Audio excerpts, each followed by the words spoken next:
Hello दोस्तों, नमस्कार। आप सभी लोग स्वस्थ हों, सुखी हों, इसी कामना के साथ वीडियो को स्टार्ट करते हैं। और आज की वीडियो में प्रयागराज में संगम तट पर स्थित पुराण प्रसिद्ध लेटी हुई हनुमान जी के विषय में है।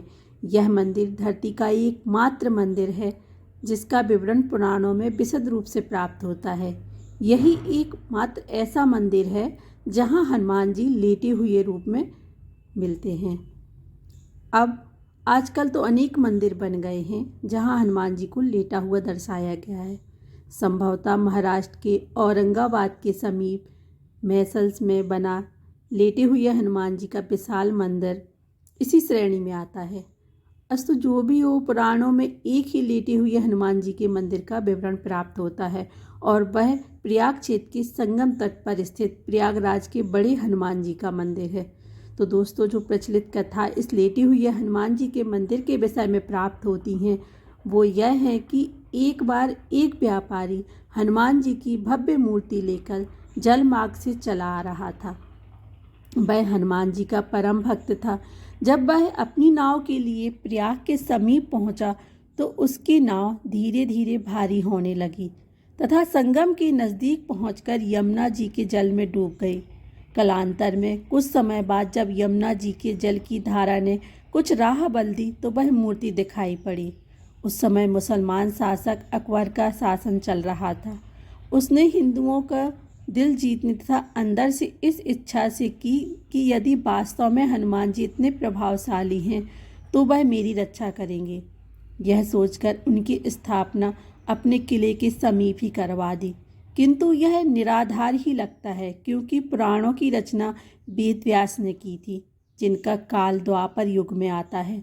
इसके विपरीत अकबर का शासन 14वीं शताब्दी में आता है। अकबर के शासन के बहुत पहले पुराणों की रचना हो चुकी थी। अतः यह कथा अवश्य कपोल कल्पित, मनगढ़ंत या एक समुदाय विशेष की तुष्टिकरण की मायावी जाल हो ही सकता है।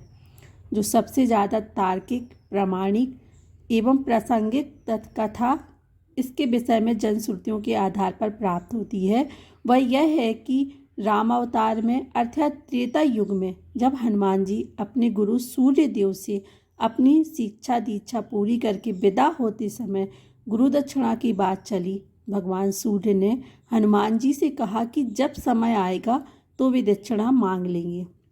हनुमान जी भी मान गए, किंतु फिर भी तत्काल में हनुमान जी ने बहुत जोर देने पर भगवान सूर्य ने कहा कि मेरे वंश में अवतरित अयोध्या के राजा दशरथ के पुत्र राम अपने भाई लक्ष्मण एवं पत्नी सीता के साथ प्रारब्ध के भोग के कारण वनवास को प्राप्त हुए हैं। वन में उन्हें कोई कठिनाई ना हो या कोई राक्षस उनको कष्ट ना पहुंचाए, इसका ध्यान रखना। सूर्यदेव की बात सुनकर हनुमान जी अयोध्या की तरफ प्रस्थान हो गए। भगवान सोचे कि यदि हनुमान ही सब राक्षसों का संहार कर डालेंगे तो मेरे अवतार का उद्देश्य समाप्त हो जाएगा।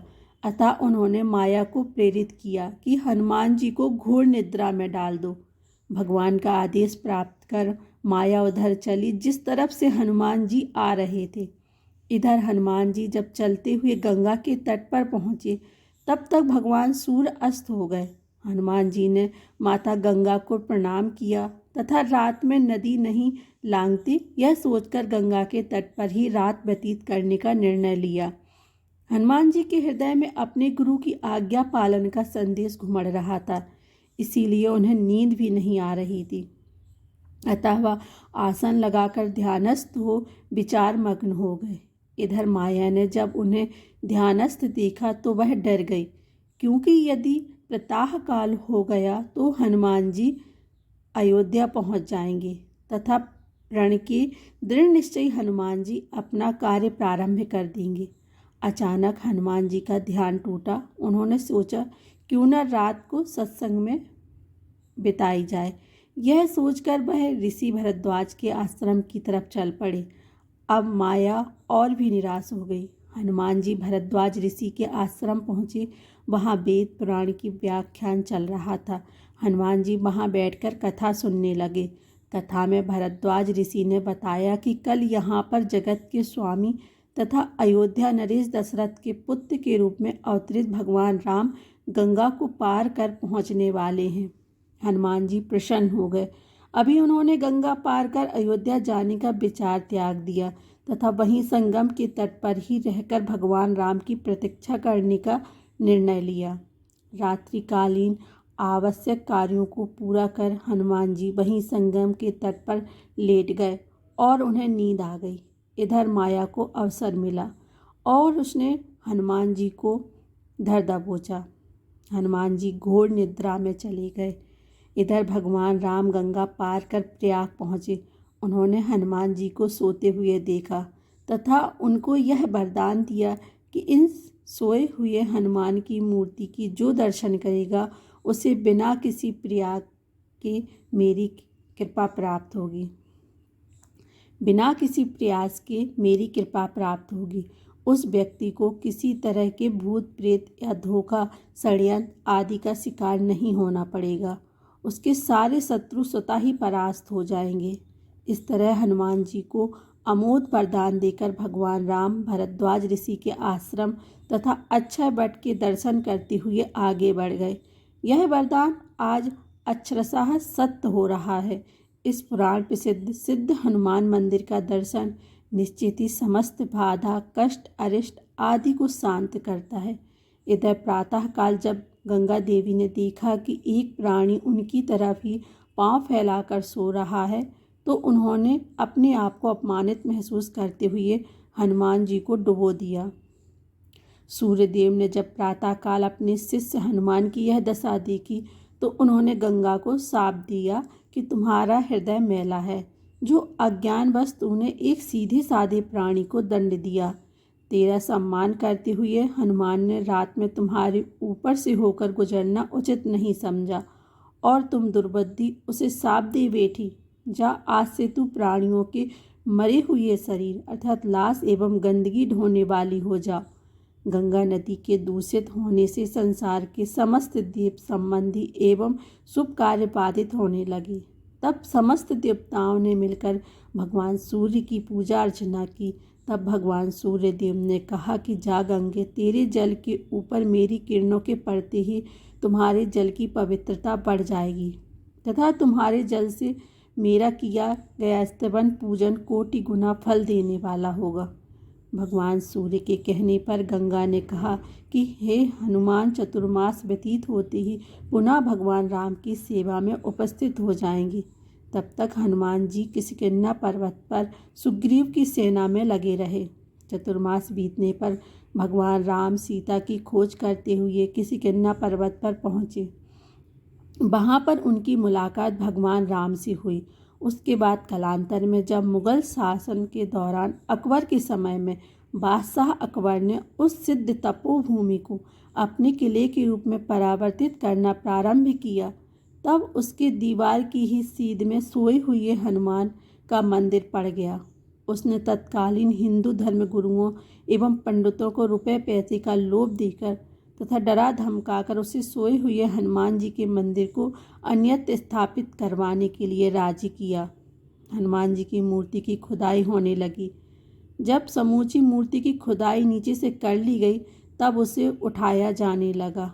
जब लगातार कोशिश के बावजूद भी मूर्ति नहीं उठी तब उसे भारी सामान उठाने वाली मशीन से उठाने की कोशिश की जाने लगी। ज्यों की ज्यों उस मूर्ति को उठाने की कोशिश की गई वैसे वैसे मूर्ति और नीचे धंसती चली गई।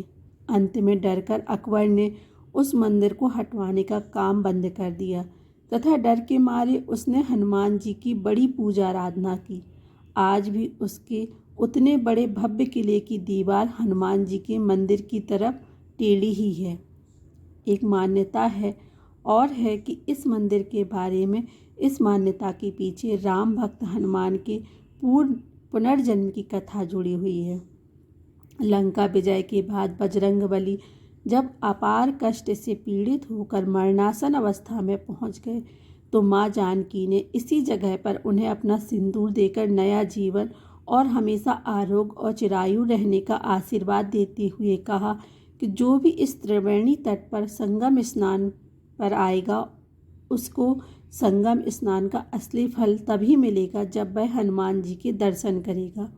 यहाँ स्थापित हनुमान जी की अनूठी प्रतिमा को प्रयाग का कोतवाल होने का दर्जा भी हासिल है। आमतौर पर जहाँ दूसरे मंदिरों में प्रतिमाएं सीधी खड़ी होती हैं, वहीं इस मंदिर में लेटे हुए बजरंगबली की पूजा होती है। पौराणिक कथाओं के मुताबिक लंका विजय के बाद भगवान राम जब गंगा स्नान कर भारद्वाज ऋषि से आशीर्वाद लेने के लिए प्रयाग आए तो उनके सबसे प्रिय भक्त हनुमान इसी जगह पर शारीरिक कष्ट से पीड़ित होकर मूर्छित हो गए थे। पवन पुत्र को मरणासन देख माँ जानकी ने उन्हें अपनी सुहाग के प्रतीक सिंदूर से नई जिंदगी दी और हमेशा स्वस्थ एवं आरोग्य रहने का आशीर्वाद प्रदान किया। माँ जानकी द्वारा सिंदूर से जीवन देने की वजह से ही बजरंगबली को सिंदूर चढ़ाए जाने की परंपरा है।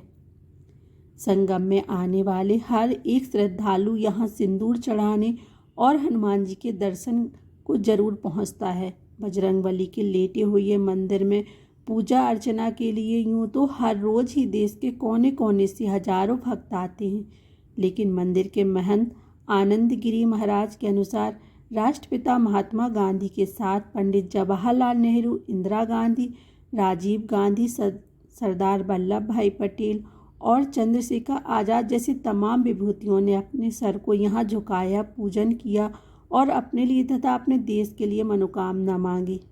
यह कहा जाता है कि यहाँ मांगी गई मनोकामना अक्सर पूरी होती है। आरोग्य व अन्य कामनाओं को पूरा होने पर हर मंगलवार और शनिवार को यहाँ मन्नत पूरी होने का झंडा निशान चढ़ाने के लिए लोग जुलूस की शक्ल में गाजे बाजे के साथ आते हैं। मंदिर में कदम रखते ही श्रद्धालुओं को अजीब सी सुखद अनुभूति होती है। भक्तों का मानना है कि ऐसी प्रतिमा पूरे विश्व में कहीं मौजूद नहीं है। प्रयागराज में संगम के निकट स्थित यह मंदिर उत्तर भारत के मंदिरों में अद्वितीय है। मंदिर में हनुमान जी की विशाल मूर्ति आराम की मुद्रा में स्थापित है। यद्यपि यह एक छोटा मंदिर है, फिर भी प्रतिदिन सैकड़ों की तादाद में भक्तगण दर्शन करने आते हैं। तो दोस्तों, ये थी हमारी प्रयागराज से जुड़े लेटे हुए हनुमान जी के बारे में कुछ बातें जो हमने पुराणों, ग्रंथों और कहीं सुने कल्पित आधार पर आपको सुनाई हैं। तो दोस्तों, ये कैसी लगी आपको ये वीडियो? अगर अच्छी लगी हो तो प्लीज़ वीडियो को लाइक कीजिए, शेयर कीजिए और चैनल को सब्सक्राइब कीजिए और कमेंट बॉक्स में लिखकर जय श्री राम